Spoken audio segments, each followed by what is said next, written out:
tour of Tarpon Springs Folks interested in a boat ride today?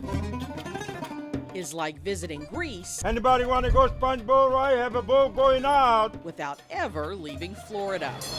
A mix of the showy and the cultural. A place where you could climb on a boat Welcome aboard. and soak up history in a city known as the sponge capital of the world. It's an industry dominated by the Greeks here. But dive in deeper and you'll find African Americans were among the first spongers in the region. They were called hookers for the techniques they used. What they did in the early days before the Greeks came, sponges were harvested entirely by hooking them with a long hook from dinghies. The city's curator of arts and historical resources, Tina Bukovalis, says in the early 1900s, Greek immigrants arrived in waves. Using diving methods, they were able to harvest 5 times as many sponges, eventually taking over the docks. Many in the African American community went to work on their boats, often as crew members, engineers, cooks, but some as divers as well. These are people that I knew personally.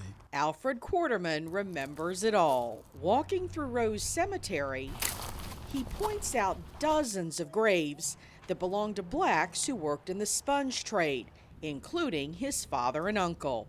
And believe it or not, they both spoke Greek fluently. Because after all, if you're on a boat for 2 months or so back there, you better understand something that's going on. Alfred recalls a closeness between the two communities.